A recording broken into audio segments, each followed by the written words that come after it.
farming on a vast scale in a vast country. Anna Creek in Australia, a cattle farm the size of Israel.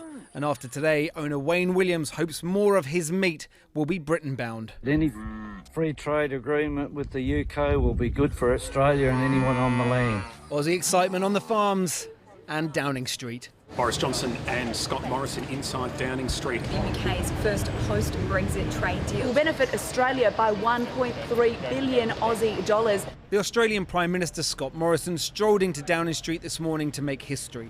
The first nation to strike a post-Brexit trade deal with the UK completely from scratch. But a good deal for him means possible losers here. Will you be putting UK farmers out of business, Mr Morrison? This is a deal in principle. The finalised agreement will be published in the coming days. And today, details were a little thin. And the broad outlines of the deal, as you can imagine, is that you give us Tim Tams, we give you penguins, you give us Vegemite, we give you Marmite. This is the most comprehensive and ambitious agreement that Australia has concluded. Movement of people, movement of goods, movement of services. An obligation for young Brits to do farm work when extending visas has now been axed, controversial with farmers there. And new import rules, controversial with farmers here.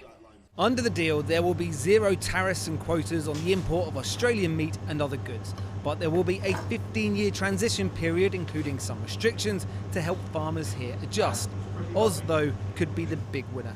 A study last year said, quote, full tariff liberalisation would see British exports rise by around 7%. But Australian exports to the UK could soar by more than 80%.